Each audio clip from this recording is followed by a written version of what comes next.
I think I don't know, I've got several classes this semester, but I think I have one of your lectures from last week up if you wanted to go back and watch it under course materials. All right, when we left off, I think we had all come to the decision that Steven Seagal is the greatest actor of all time and that it's not even up for debate anymore. So we should probably move on to a different topic. And actually we were talking about costs and the fact that, and again, this is a phrase I'm going to repeat over and over again this semester, media industries are extremely risky because you never know if something is going to be a hit. And also, you have to put a bunch of money up front before a project actually begins, and they call that the sunk costs. And there are a couple of different types of sunk costs. The first copy ones, that's the money you're spending on creating the media text. So that's the money that you use to pay the big name actor or actress. That's the, if it's a recording company, music studio, that's the money you give to the band up front so they can make a new album, so they can buy new instruments. And that's the money you pay an engineer. That's the money you pay producers, script writers. And you are not getting that money back. Then the next one, marginal costs. That's when we go into distribution. We talked a little bit about distribution and aggregation on Monday. And one major thing to remember about this aspect of the media industries, it costs a lot more, a whole heck of a lot more, to make a media text, so to make a movie, an album, a TV show, than it does to distribute them. And that's something that might become less true in the next few years when we see how many media texts are created strictly to go to streaming services like Netflix or Hulu. Obviously, the contract that a media production company has with Hulu or Netflix in order to stream their products might be a bit more than usual distribution costs in the past. But for the most part, let's stick to this theme that it costs a lot more to make a media content or a piece of media content, a media text, than it does to distribute it. And again, these are all sunk costs. These are costs you're not getting back, even if the movie or album sells poorly.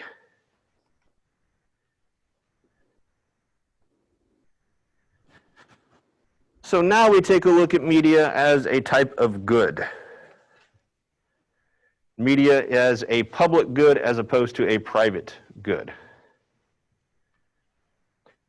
So in other words, we can reuse media texts. We can play our favorite movie over and over again. In fact, we do. We can watch episodes of our favorite television show over and over again. In fact, we do. And one main thing about public goods is that when we enjoy a show, that doesn't mean someone else can't enjoy it as well. Someone else we don't even know.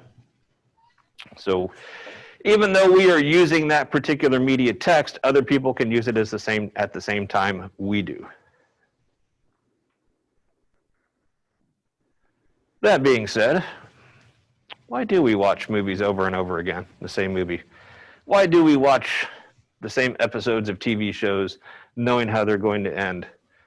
And here's a really good question, and I have a friend, researcher who I used to work with at West Virginia who actually studied this particular question, and folks here in person can offer your observations on this and feel free to chime in on chat as well. Do spoilers make you any less interested in watching a TV show or a movie?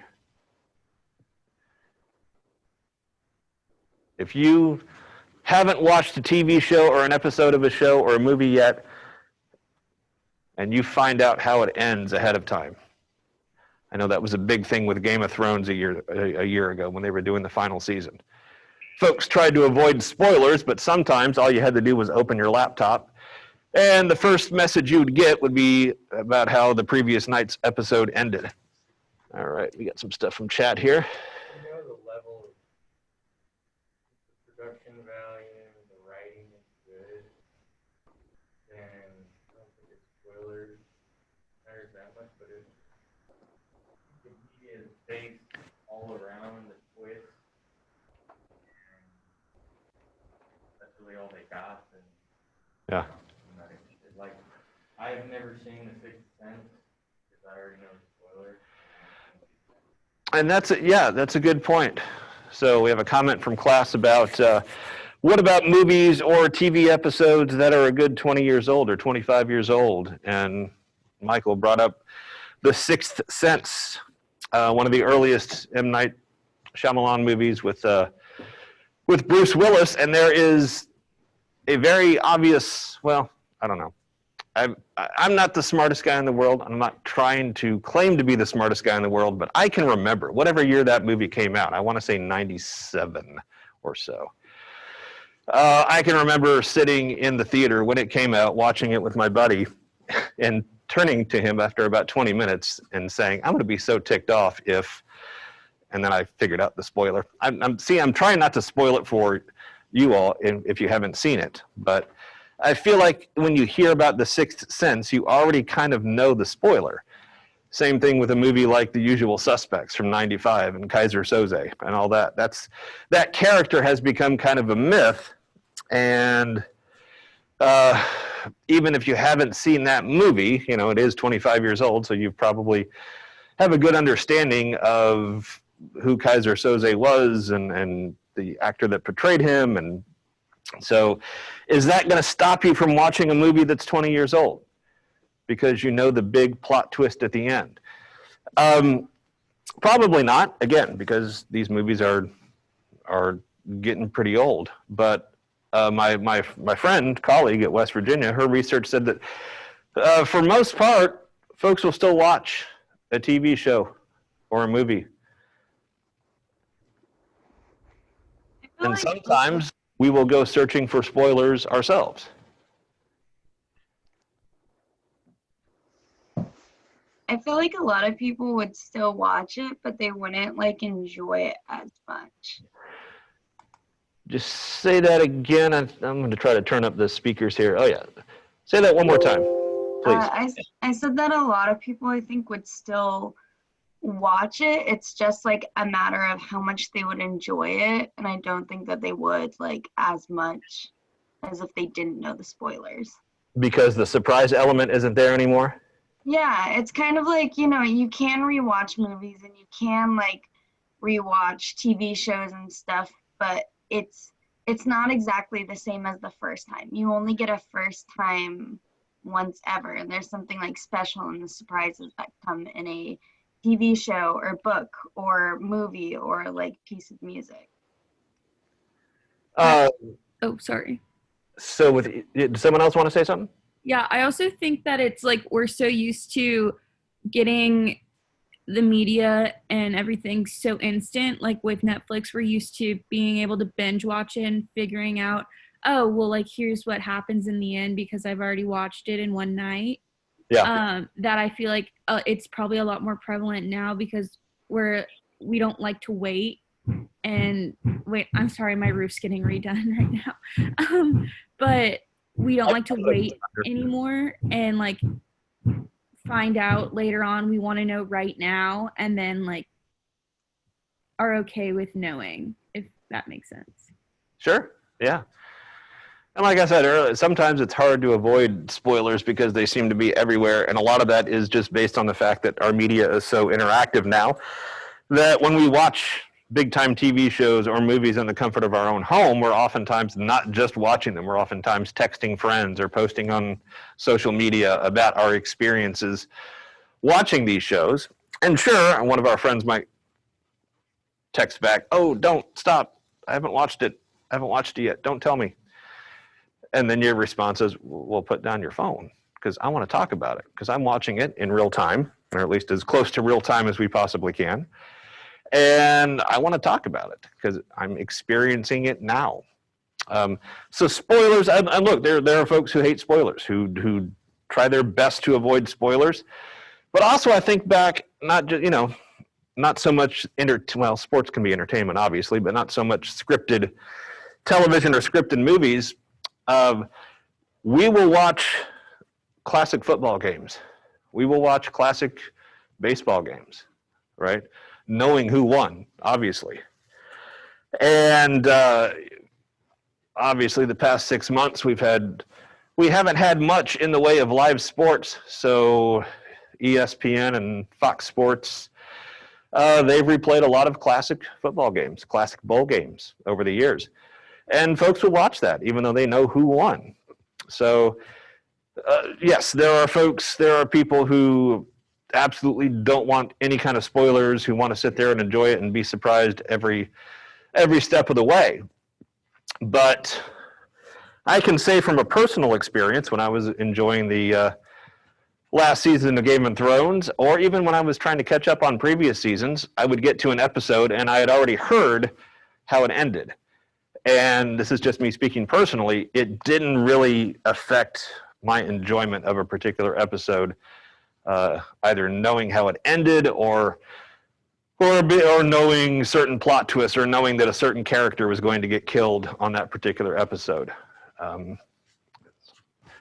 So that's just another example of media as a public good. Private goods, you use them and no one else can use them while you're using them. So your car, of course, you can sell it and then someone else can use it. But when you are using your particular automobile, it is yours and yours alone. And then, of course, food would be an example of a private good as well. Let me check out chat here.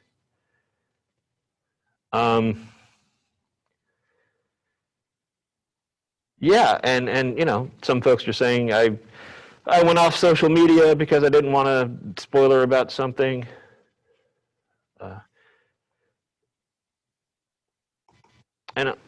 I think I went into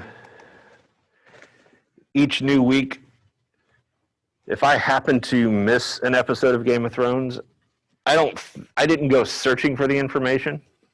But like I said, sometimes you just open your laptop and the first news or entertainment site that pops up tells you something that happened. All right, let's insult Robert Downey Jr. here for a second. Remember what we talked about on Monday, that sinking money into a project doesn't guarantee success.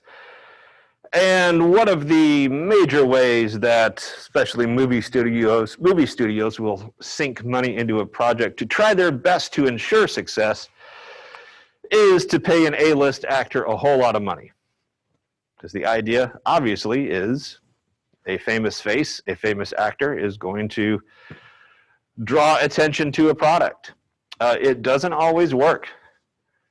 Nobody wanted to watch Tony Stark talk to animals, apparently, several months ago.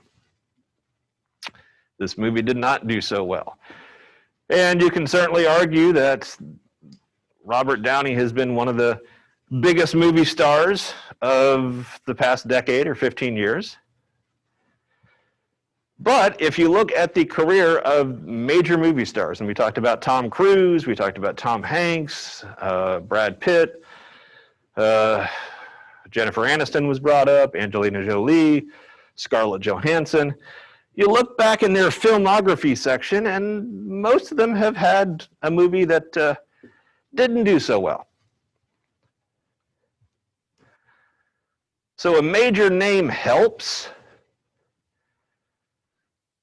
but by no means is a major name the only guarantee for success.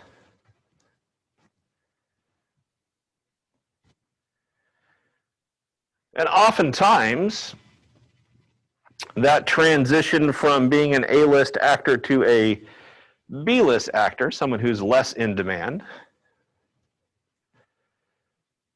can be a pretty drastic drop.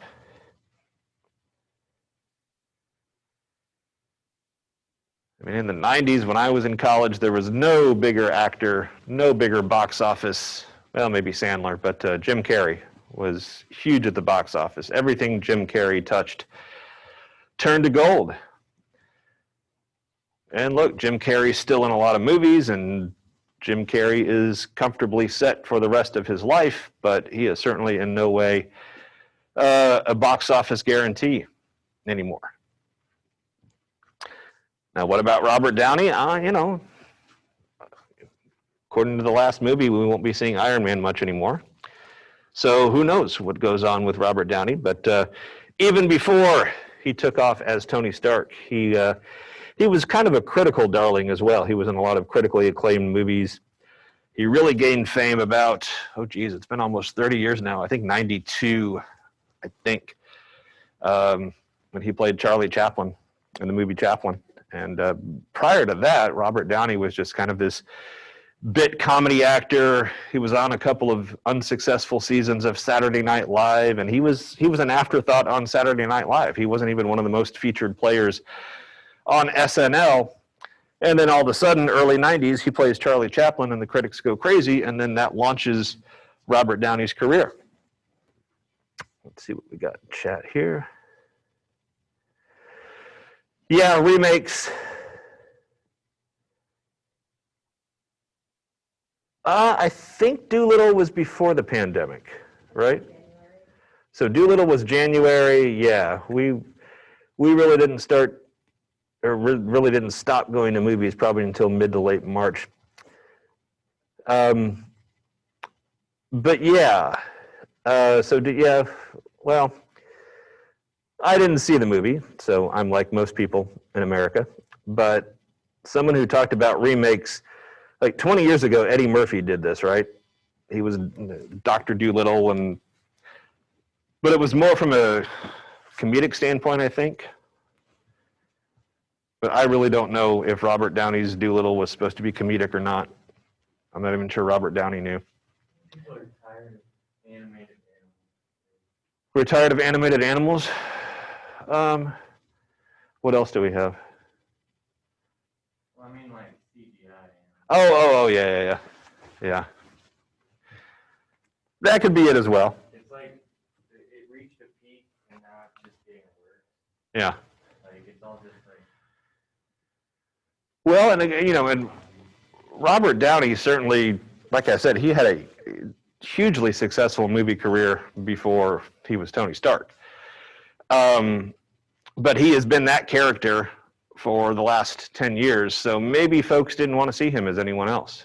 We hear the term typecasting, where an actor or actress plays a particular character so long that after they finish playing that character, it's tough for them to get work in different movies or other TV shows because the producers and the studio execs are afraid that audiences are only going to recognize them as that one character and then not take them seriously if they try to play anything else.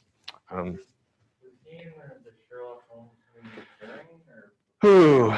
Sherlock Holmes, yeah, he did the Sherlock Holmes movie. I think at least the second one was during. Second one was during Iron Man. And those did pretty well, I think, right? Yeah. The Sherlock Holmes movies. Yeah. Both were during 2009 and 2011. Okay. And then one was 2008. Like Adam West with Batman. Oh, I love a good Adam West reference. Yeah, and he was typecast so much that when he did Family Guy, he had to be Adam West. He could be no one else, right? He had to be Mayor Adam West. Hugh Jackman, yeah. I mean, when you're Wolverine for so long. And look, I would still love to have Hugh Jackman or Robert Downey's career. I'm not. If Hugh Jackman never gets cast for another movie because too many folks see him as Wolverine, then that's a problem I'd love to have.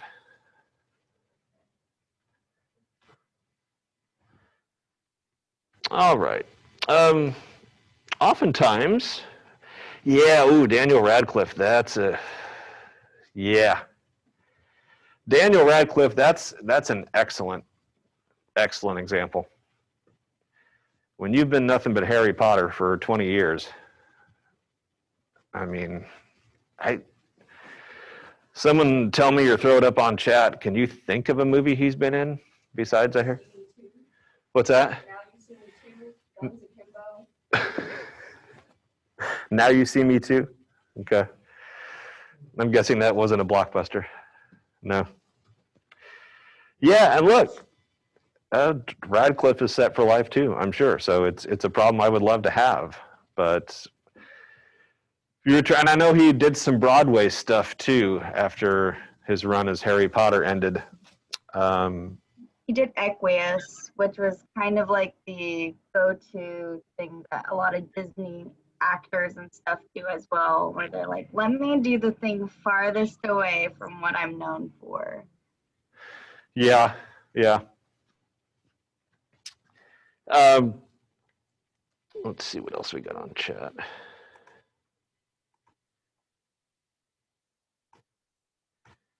Yep, he did go Broadway for a while. I think he's also in like Swedish Swedish Army Man. Army Man? What was I that? don't even know how to describe that movie.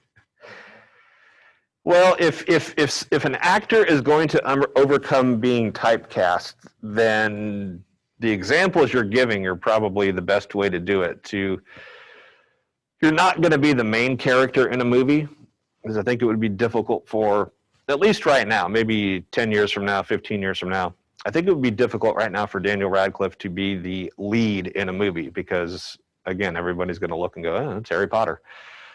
Even if Daniel Radcliffe now is well into his 30s, I would imagine. Still, that's Harry Potter. Probably the best way to break out of that typecast role, though, is to have minor roles in bigger movies or large roles in small independent films, ones that aren't expecting to be huge blockbusters.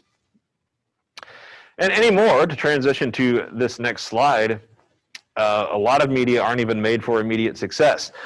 So is it too soon to call Robert Downey's Dolittle a bomb? It's a box office bomb, right?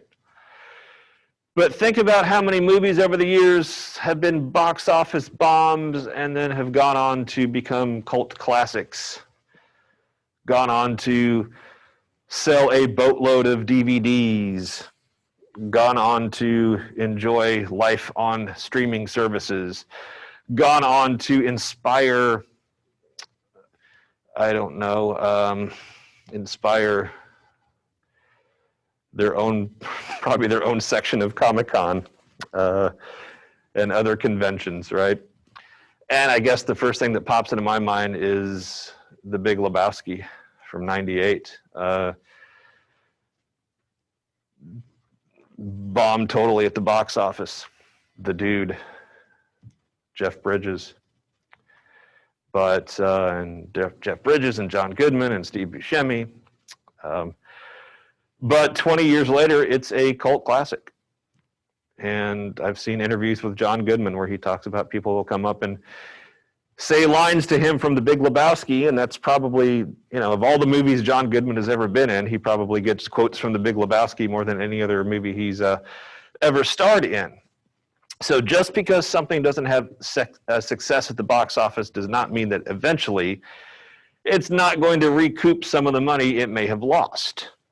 And oftentimes, and look, even when I was growing up in the 80s and 90s, we had straight to VHS releases and then straight to DVD releases. And oftentimes these were the sixth or seventh installment of a sequel that no longer starred the main actors from the first couple of movies.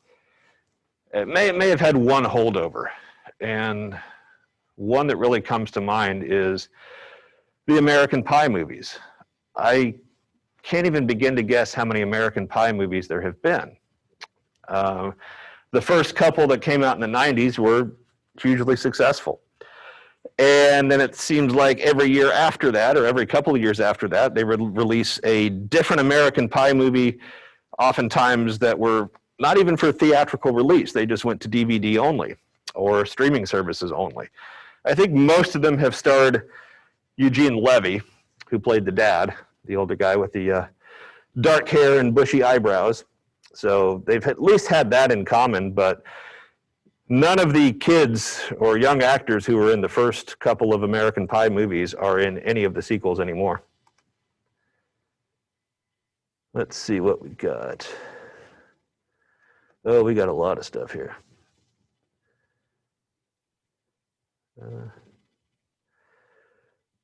Yeah, Jennifer Lawrence, that's a good example. You know, if you play a role for a couple of movies, you can't escape and do other things. Jennifer Lawrence is a good example of that.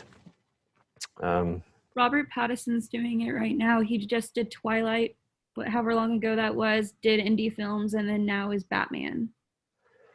Yeah, that's right. He is Batman now, isn't he? I guess a lot of folks Kristen Stewart's gone on to do, you know, I don't think she's looked at anymore as that person from Twilight. Where's it on? VeggieTales. God, I'm gonna have to watch VeggieTales this weekend. I don't even know what that is. All right. What about actors who play a villain so good that people only see them as that villain? What was that guy's name that was the villain in Die Hard? Alan Rickman, I want to say. I think that's right. Yeah, you have a lot of, and look, you have a lot of actors in Hollywood who have made a career out of playing bad guys in movies. And they've made really good money on it. And yeah, if you, and oftentimes there's a certain look to them. They're never this attractive leading man type of actor. But yeah, they're just really good at playing bad guys. And even if it's not a specific bad guy whose name you remember, you can just look at somebody like Alan Rickman and go, oh, that was the bad guy from Die Hard. And yeah, he was the bad guy from this movie. And now he's the bad guy in this movie. So yeah, sure. Absolutely. You can get typecast as a bad guy. Many more media content creators are looking for long-term success. And don't get me wrong, they want box office success. They would love box office success. But even movies that are released today, you don't know if something's going to be a success, but oftentimes producers will know if something's going to be a failure, at least at the box office. So they're already planning for life after the box office, whether that be streaming services or DVDs. People still buy DVDs, or some other avenue.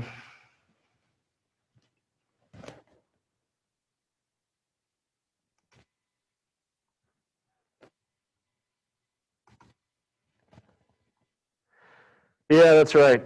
Alan Rickman was Snape.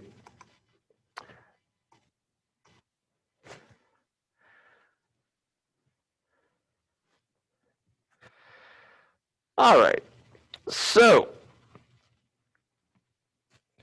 what's another response that content creators, media producers can do to make sure, or to try to alleviate some of the risk that comes with creating media content? One is this idea of artificial scarcity. So back when we could go to movies, and actually probably this was more of a strategy before Netflix and Hulu really took off as streaming services. What you would have is a new movie that was coming out, especially one that folks really wanted to see, especially one that had some buzz behind it. Oftentimes, those movies would open in theaters in large cities before they would get to smaller cities.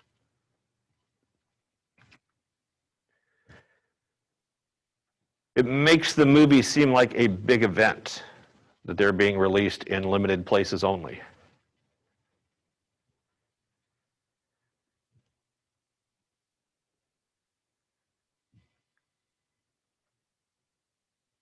And movie studios were fairly convinced that if you wanted to see this new hot blockbuster movie, you would get in your car and drive 20 or 30 miles if the theater closest to you wasn't showing it. That blockbuster movie that, heck, even longer than 30 miles, if that blockbuster movie you want to see isn't going to be in College Station, then would you be willing to drive to Houston? So most movies would open up in really big cities in large theaters there to create this idea that this movie is a scarce resource.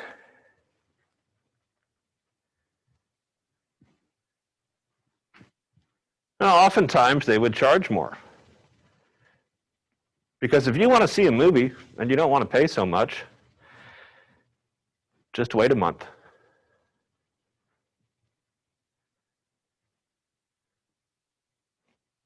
Once a movie's been out a month and the initial rush of audience has kind of died down a little bit, you might be able to get a cheaper ticket to see it on a matinee. But media companies are betting on the fact that we are not going to be patient consumers. That if we want to see a movie, we want to see it as soon as possible. As soon as it opens. Even if we have to get in our car and drive a little bit, even if we have to pay a little extra for the ticket. I mean, this is the exact reason why you see lines of folks outside theaters on opening night in line to buy tickets. The new Mulan.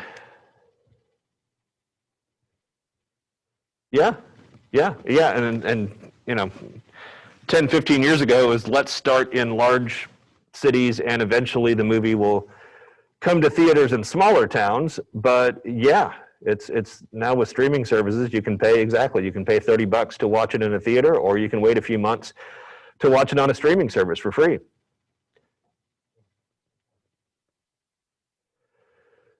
Selective ones were open, so we drove about 45 minutes plus to Dallas, and yeah.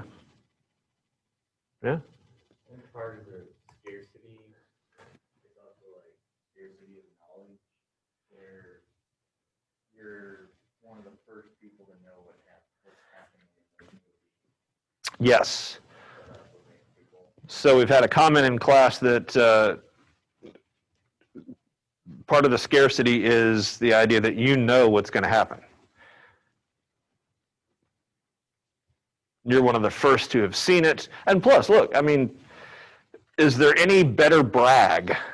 I mean, it's been 23 years ago, I think, and I don't even know if I was bragging, but I'm still talking about how I saw The Sixth Sense, and 20 minutes into it, I turned to my friend and said, oh, what the heck, I'll spoil it. I said, if the big thing is that Bruce Willis is really dead, I'm going to walk out. And turns out that was it. I didn't walk out, but I liked the movie. I just figured out the spoiler pretty quickly. But, here I am 23 years ago talking about how I witnessed it. On the first weekend it was out. I was there. I saw Bruce Willis pretend to be alive for 2 hours. So what's your opinion on the fact that 90% of movies nowadays are made from books? Nothing really is original anymore. What's my opinion on it? I think it's good if it promotes more reading. And I'm not being sarcastic when I say that. I think it's good if it promotes more reading. I don't know. It seems like a lot of critics want to say that Hollywood is out of ideas. And maybe for the massive blockbuster movies, they are. And even if it's an original script or an original screenplay, a lot of movies follow a formula. I mean, action movies are going to follow a certain formula, right? There's going to be some lone hero like The Rock or Will Smith who is out to save the day, and the cops don't think he can do it, and the cops are trying to stop him, and he's like, no, I got to do this on my own. And there's of course an evil bad guy and all these things. So a lot of these movies are formulaic, and not to say that's bad. In fact, that's part of studio execs kind of wanting to make sure that they recoup some of their money that they've spent, because they know that audiences will come to a movie expecting a certain formula. Now, the acting may be different. If it's a Michael Bay movie, the explosions may be off the charts. Special effects may be great, but the plots are pretty much the same. Same for romantic comedies, right? Two people who shouldn't get together eventually get together, even though their parents hate each other and hate them, and the whole world is against those two folks, but they eventually fall in love. And again, you know, I'm not saying this to say that this hasn't been successful. But yeah, we talked about Stephen King a little bit on Monday, and how obviously he's got a lot of money just from book sales, but he's also got a lot of money from selling the rights to his stories to screenwriters.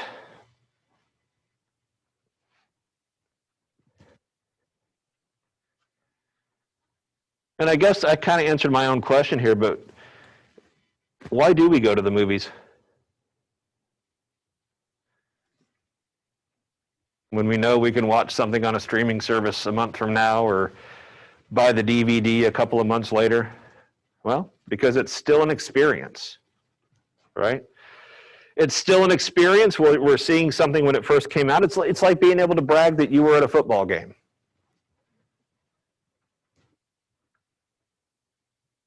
Yeah, I think I've told several of you, or most of you, that I did my PhD at LSU, and up until this past year, every time I told somebody that, they wanted to talk about the 7 overtime game, which is fine. Yeah, it's a good game. I mean, I think I fell asleep, but, you know, it was a good game. Well, it was 7 overtimes. It ended like, I don't know, midnight, 1 in the morning.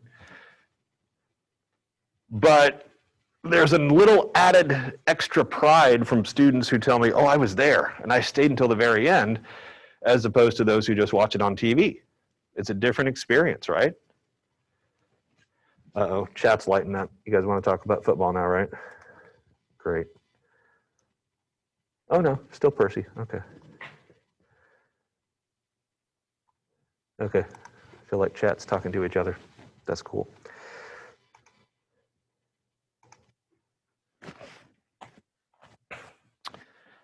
So, artificial scarcity was one way to reduce the risk. Let's release it in bigger cities at different times. Let's wait 24 hours or wait a week to put a new episode of a broadcast TV show on a streaming service. So hopefully we can get as many people watching it on the broadcast network as we possibly can before they watch it the next day on Hulu. And then another response to risk would be bundling.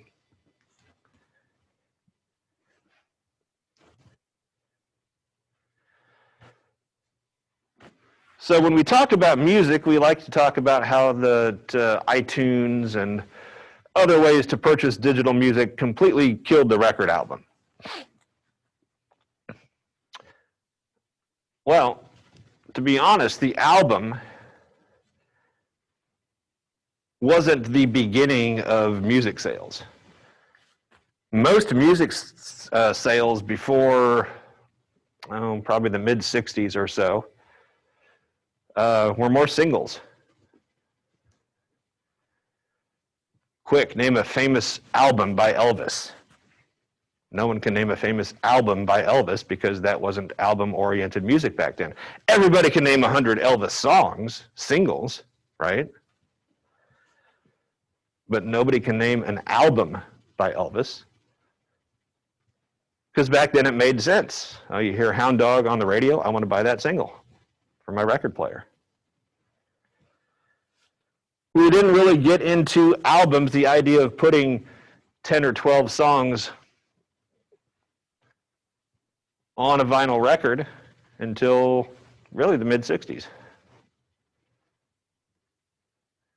That's when it became important to put a collection of songs on an album. So when we transition from one huge musical artist to the next, we go from Elvis to the Beatles. you can still probably name a lot of Beatles songs, but you can also name several Beatles albums. The White Album, Sgt. Pepper's, Let It Be, Revolver. So when we start to think about music in the mid to late 60s, we start thinking more albums, and especially into the 70s and 80s as well. Although the 80s were a little different because you had MTV, so a lot of artists were making songs with specific video images in mind. But bundling, putting a bunch of songs on an album, was a way to reduce the risk. Now you could charge more, and folks would buy it because there was that one song or two songs they heard on the radio that they liked, but hey, there were also 8 other songs that they may grow to love.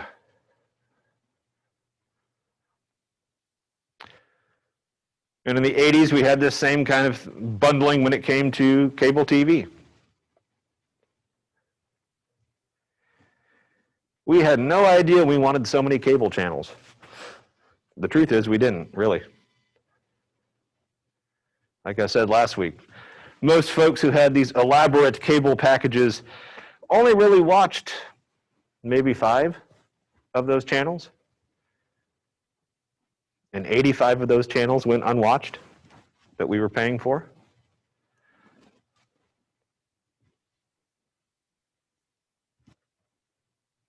Why did cable stations bundle a bunch of channels? Well, on the off chance that you're channel surfing and you do come across a channel that you didn't know you liked, and then you kind of fall in love with it. So it became one of the 5 channels that you watched on a regular basis. And then, of course, cable companies bundling. Heck, when I first moved to College Station 3 years ago and called Suddenlink, and we would like to bundle cable and internet and phone. Like, no, thank you. Oh, Abbey Road. Did I not say Abbey Road? That's like the most famous one.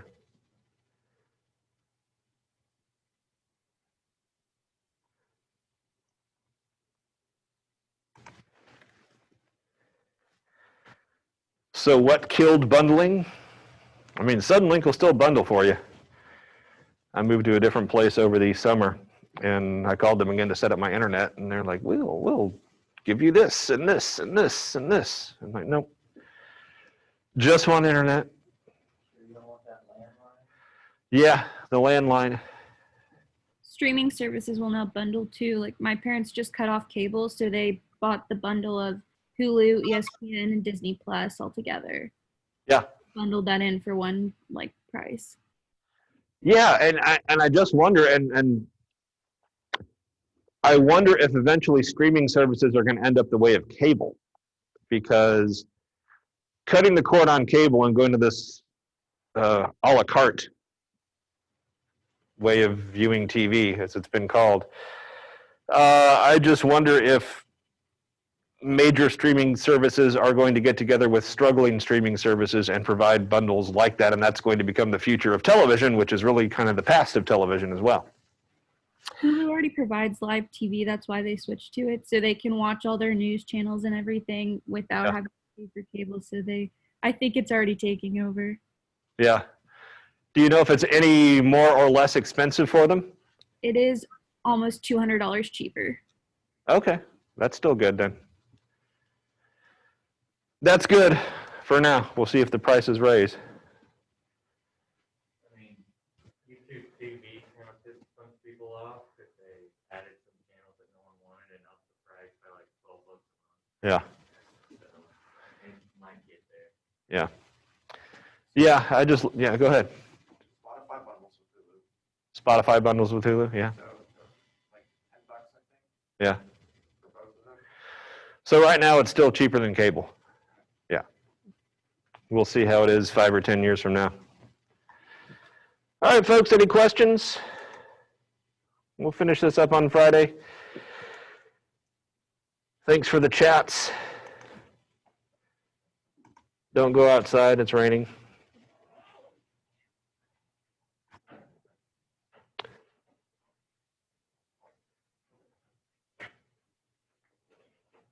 Yeah, so that's, yeah, they'll probably raise the price on bundling. If more people do it, cable will be cheaper then, right? Yeah, exactly. Because as you know, whoever just said my parents finally cut the cable cord, I mean, that's not to stereotype too much, but most of the folks who still have cable are probably somewhere in their middle age to senior years, because that's just what they're used to. All right, folks, thank you all. Talk to you Friday. Take care. You too.